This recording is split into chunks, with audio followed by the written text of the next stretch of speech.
Next time सुधार लें। सबसे पहले तो साथियों नमस्कार। और आज हमारे साथ आज हम साक्षात्कार में हमारे साथ एक ऐसी मेहमान आई हैं जिन्होंने संस्कृत विषय पर पीएचडी किए हैं। और संस्कृत एक ऐसा विषय है जो काफ़ी पहले से कहा जाता है कि देवताओं के समय कहा जाता था, उस दौर में वो संस्कृत भाषा का प्रयोग किया जाता था। आज के दौर में संस्कृत विषय के पढ़ने वाले कितने लोग हैं, कैसे हैं, ये कहा जाए कि गंभीर विषय है।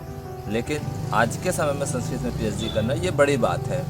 और हमारी कोशिश रहती है कि संभावनाओं न्यूज़ के साथ हम लगातार संभावनाओं पर बात करते हैं कि क्या नई संभावनाएं हैं, और हर बार एक नए शख्सियत से रूबरू कराने की हमारी कोशिश होती है। तो आज के हमारे मेहमान हैं लक्ष्मी श्रीवास्तव जी, हम उनका स्वागत करते हैं। सबसे पहले तो आपका स्वागत है जी। और जी धन्यवाद। आप सबसे पहले तो ये बताएंगे कि आप प्रॉपर कहाँ से हैं? जी मैं छुई खदान से हूँ। यहाँ से 12 किलोमीटर दूर है छुई खदान, वहाँ रहती हूँ। आप अभी इंदिरा कला में आपको हाल ही में पीएचडी की उपाधि दी गई। संस्कृत विषय में आपने पीएचडी किया है, ऐसा क्या लगा कि आपको संस्कृत विषय ही चुनना चाहिए? संस्कृत जो है, संस्कृत के अंतर्गत बहुत सारे जैसे पीएचडी करने के लिए टॉपिक आए, तो उसके अंतर्गत मेरे सामने टॉपिक रखा गया कि रामायण है, महाभारत है। तो जब मैंने देखा कि रामायण जो है, रामायण और महाभारत के दो ऐसे महाकाव्य हैं जिनके बारे में, जिनके पात्रों के चरित्र चित्रण को लेकर यदि हम अपने जीवन में आत्मसात करें तो इससे हमारा खुद का कल्याण होता है और समाज का भी कल्याण हो सकता है। और दूसरी बात ये है कि रामायण जो है एक ऐसा महाकाव्य है जिसके जो राम जी है, राम का ननिहाल माना जाता है अपना छत्तीसगढ़, और माता कौशल्या का मायका है ये। तो उस दृष्टिकोण से जो है अपना दंडकारण्य क्षेत्र, बस्तर क्षेत्र है, धमतरी में श्रृंगी ऋषि का आश्रम है और वाल्मीकि ऋषि का आश्रम है, यहाँ पर लौक उसकी जन्म स्थली है। तो हमारा जो छत्तीसगढ़ है वो रामायण की दृष्टि से बहुत ही महत्वपूर्ण है। अतः मुझे ये लगा कि रामायण के बारे में तो सभी जन जानते हैं और सभी प्रभावित है इससे, लेकिन इस विषय पर शोध कार्य करके जो आने वाले जो और शोधार्थी हैं उनके लिए भी एक मार्ग प्रशस्त होता है कि वो ऐसे महाकाव्य पर अपना शोध कार्य करें। तो मुझे ये इस विषय पर, रामायण पर बचपन से ही रुचि रहा, इसलिए मेरा लगाव जो है इस ओर गया। देखिए क्या होता है कि ठीक है, छत्तीसगढ़ में काफ़ी सारी संभावनाएं हैं। रामायण, राम से पूरा छत्तीसगढ़ जुड़ा रहा, राम का ननिहाल छत्तीसगढ़ रहा। लेकिन आज के समय में ये कितना सही लगता है कि, या कितना सच्चाई है कि अब युवा जो है रामायण के लिए कितने सही हैं, या रामायण संस्कृत जैसे विषय को लेकर के आपने चुना, जबकि लोग विज्ञान को चुन लेते हैं, गणित को चुन लेते हैं, मतलब तमाम वो विषय चुनते हैं जिसमें प्रतिस्पर्धा बहुत है। लेकिन आपने संस्कृत ही क्यों चुना? संस्कृत विषय चुनने का एक कारण ये है कि जो है संस्कृत एक ऐसा विषय है जिसके अंतर्गत बहुत सारे जो दर्शन है, उपनिषद है, वेद है, और आज के जनरेशन में, आज के युग में जो है वो देखा जाता है कि जो प्राचीन ज्ञान परंपराओं की अपेक्षा की जाती है और लोग अभी आध्यात्म की ओर चलना चाहते हैं। तो आध्यात्म की ओर अग्रसर होने के लिए और उसके बारे में और गुण अध्ययन करने के लिए जो है वो संस्कृत जो विषय एक अच्छा माध्यम है। और उसके अंतर्गत जो मैंने विषय लिया है रामायण पर आधारित प्रमुख रूपों का सांस्कृतिक अनुशीलन, तो उसके अंतर्गत मैंने ये बताया कि उस काल में जो रामायण कालीन जो संस्कृति कैसी थी, उस काल में लोगों का जीवन निर्वाह कैसे था, किस तरीके से जीवन यापन करते थे, कैसी भाषा बोलते थे, कैसी बोली थी, कैसा रहन सहन था, रीति रिवाज, धार्मिक मान्यताएं कैसी थी। इसके अलावा जो है जैसे प्रभु राम जो है वो एक आज्ञाकारी पुत्र थे, और पति और पत्नी के बीच कैसा संबंध होना चाहिए, भाई और भाई के बीच कैसा संबंध होना चाहिए, और एक सेवाभावी इंसान कैसा होना चाहिए, ये सारे उदाहरण जो है हमें रामायण के विभिन्न पात्रों से दिखता है, और ये संस्कृत के अंतर्गत ही है। इसीलिए ये इस विषय पर करना मुझे अच्छा लगा। लगभग कितना साल आपको इस शोध कार्य में लग गया, और किस तरह की समस्याएं, आप कुछ समस्याएं भी आपके साथ आई होंगी? जी।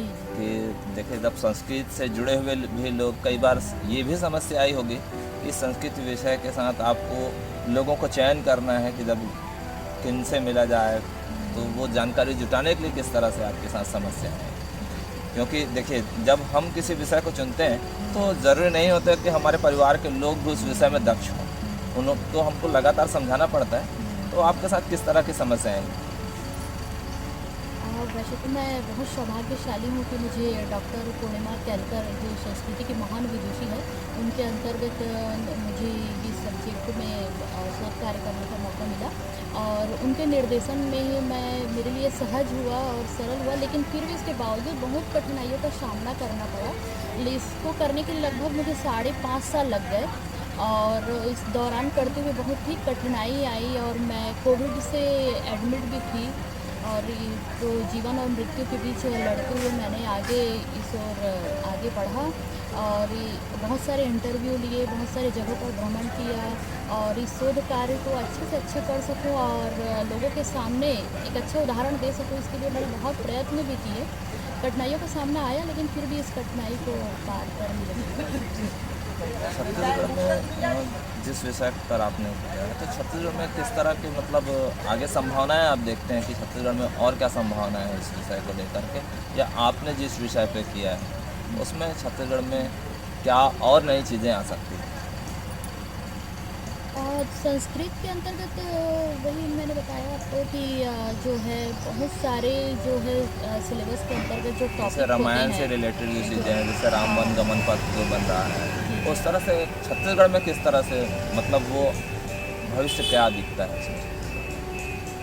छत्तीसगढ़ के लिए तो एक बहुत ही अच्छा ये सब्जेक्ट है रामायण जैसा विषय है, क्योंकि प्रभु राम का ये ननिहाल था। तो हर आज के युग में तो ऐसा है कि हर बच्चों को, हर लोगों को उनके बारे में गुण अध्ययन करना चाहिए और ऐसे विषयों पर जो है वो शोध कार्य के लिए आगे बढ़ना चाहिए, क्योंकि देखो इतिहास है, हिंदी है, बाकी सभी विषयों पर तो शोध कार्य होता है, लेकिन जो महाभारत और रामायण है, दो ही एक ऐसे महाकाव्य है, एक ऐसा उपजीव्य है जो ऐतिहासिक ग्रंथ पर आधारित है और तो इनके हर एक पात्र जो है वो हमारे लिए उदाहरण प्रस्तुत करता है, जो हमारे जीवन को भी सार्थक बनाता है। इसलिए ये आगे और शोधार्थियों के लिए जो है वो और बहुत सारी संभावनाएं जो है व्यक्त होती है और संस्कृत देखा जा रहा है तो लुप्त होते गया, लेकिन अब इसका प्रचार प्रसार बढ़ रहा है, तो इस ओर भी अब इंटरेस्ट लेना चाहिए बाकी बच्चों को भी। तो मैं तो ये चाहूँगी कि ये अच्छा एक विषय है। एक बात जो सामने आई था कि जिस विषय पर आपने पीएचडी किया है, तो काफ़ी सारी जगहों पे भी आपको जाना रहा होगा। कुछ देश में आपने ऐसे कौन कौन से उन स्थलों के बारे में बताइए जिनके बारे में हम लोगों ने हो सकता है अखबारों में पढ़ा हो, सुना हो, लेकिन आप उन जगहों पर से होकर के आए, तो आपका अनुभव कैसा रहा और कहाँ गए थे आप? मेरे विषय से संबंधित तो राम और इस पर था, तो बीच में तो ऐसा था कि कोविड के चलते ज़्यादा भ्रमण नहीं हो पाया, लेकिन फिर भी जैसे चित्रकूट है, प्रभु श्री राम का लगभग 11.5 वर्ष जो है वो चित्रकूट में बीता। तो चित्रकूट के जैसे कामदगिरी पर्वत है, भरत मिलाप स्थल है और इसके अलावा जो पंचवटी स्थल है महाराष्ट्र के, जहाँ पर रावण ने सीता का हरण किया था, है ना। और छत्तीसगढ़ में भी बहुत सारी जगह है, शिवरी नारायण है, तो ऐसे बहुत सारे स्थलों का मैंने भ्रमण किया है। तो ठीक है। आपके पीएचडी का विषय रामायण रहा है। रामायण जो है आज के दौर में सामाजिक दृष्टि से कितना महत्वपूर्ण लगता है? जी, रामायण के यदि विभिन्न पात्रों को यदि देखा जाए और उनके गुणों पर गौर किया जाए, जैसे एक भाई और भाई का संबंध कैसा होना चाहिए, एक पति और पत्नी का संबंध कैसा होना चाहिए, एक सेवाभावी इंसान को कैसा होना चाहिए, तो ये सब चीज़ें जो है बहुत अच्छे से दिखाई देता है उसमें और उसे जीवन में अपना आत्मसात कर सकते हैं।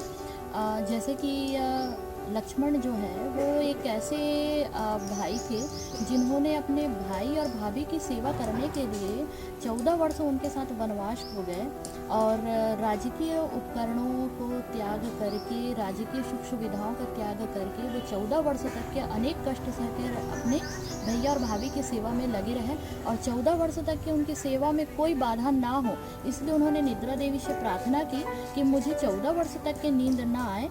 तो निद्रा देवी ने कहा कि यदि आप 14 वर्ष तक के आप नहीं सोओगे तो आपकी जगह किसी न किसी को तो सोना पड़ेगा।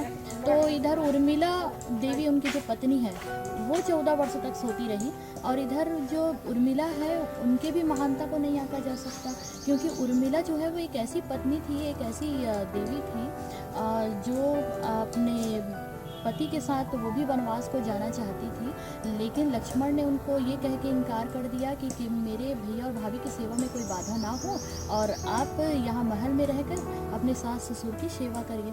तो इधर उर्मिला जो है वो जो है माता सीता ने उनको एक वरदान दिया था कि वो एक साथ 3 काम कर सकती थी। तो वो साथ में 14 वर्ष तक उनके जगह सोती भी रही और साथ में उन्होंने एक वचन भी दिया था लक्ष्मण जी को कि वो एक आंसू नहीं बहाएगी, तो वो बिल्कुल रोई भी नहीं और 14 वर्ष तक के अपने सास ससुर की भी सेवा में लगी रही। तो इस तरीके से यदि हम सभी पात्रों को यदि देखें, इसी प्रकार भरत का भी उदाहरण देखने को मिलता है कि भरत एक ऐसे भाई थे जिन्होंने अपने राज सिंहासन को स्वीकार नहीं किया और वो अपने भाई के चरण पादुका को लेकर उनके चरण पादुका को राज सिंहासन पे रख के 14 वर्ष तक के जो है वो राजपाट को देखा और उनके सेवा को भी और उनका जो समर्पण है, उनका प्रेम है, उनको भी कम नहीं आंका जा सकता। इस तरीके से रामायण के विभिन्न पात्रों को यदि देखा जाए तो जो त्याग, जो समर्पण, जो प्रेम और जो विश्वास और जो संबंध जो दिखाई देता है ना, वो अन्यत्र कहीं दिखाई नहीं देता। तो ऐसे उदाहरणों को, ऐसे चरित्र चित्रण को बिल्कुल अपने जीवन में जो उनके गुणों को हमको आत्मसात करना चाहिए, जिससे हम लोगों के मन में अपने लिए प्रेम, स्नेह जगा सकते हैं और आपसी संबंध भी अच्छे होंगे इससे और अहंकार जैसे अवगुण से हम दूर भी हो सकते हैं। तो इस तरीके से बहुत सारे ऐसी जो है गुण हैं जिसको अपने जीवन में हम उतार सकते हैं। अब अलग अलग जगहों पर गए तो ये इसके बाद आपके उस देश भर में आपने अलग अलग हिस्सों पर भ्रमण किया है, वहाँ आपने तमाम तरह के इंटरव्यू लिए। अब पीएचडी के बाद, पीएचडी के साथ जो आपका संघर्ष रहा, आने वाले युवा पीढ़ी को आप क्या माने और जो नए शोधार्थी हैं उनके लिए आप क्या संदेश देना चाहेंगे? उन सभी से को मैं ये संदेश देना चाहूँगी कि लाइफ में उतार चढ़ाव आते हैं और बहुत संघर्ष में जीवन जीना पड़ता है, लेकिन आप एक यदि लक्ष्य निर्धारित कर लो और उस लक्ष्य को एकाग्रचित होकर, चाहे कितनी भी परेशानी आए, परेशानियों को एक किनारा करते हुए आप यदि उस क्षेत्र में अगर जी तोड़ मेहनत करें तो आपको आगे बढ़ने के लिए कोई नहीं रोक सकता। तो मैं तो यही अभी के युवा पीढ़ी से यही चाहूँगी कि बिल्कुल आध्यात्म की ओर भी चले और साथ साथ अपने ये सभी विषयों पर जो है अपना रुचि भी बढ़ाए, जिससे वो आगे बढ़ सके। हमारे साथ थे लक्ष्मी श्रीवास्तव जी, जिन्होंने बताया कि किस तरह से उनका संघर्ष में रहा। 5.5 साल के बाद उन्हें पीएचडी वो कंप्लीट हो पाते हैं। कोविड से गुजरती हैं और कुछ बीमारी भी उनके साथ हुई थी, उनके कैंसर शायद, क्या बताए थे आपने? कोविड निमोनिया हुआ था उन्हें और वो बीमारी से जूझते हुए उन्होंने 5.5 साल का सफ़र उनका रहा। और वो युवाओं के लिए कह रहे हैं कि लोग अध्यात्म से जुड़ें, तभी वो युवा आगे बढ़ सकते हैं। लक्ष्य पर निर्धारित करके काम करें। युवाओं के लिए यही मैसेज था। तब तक के लिए आप जुड़े रहिए।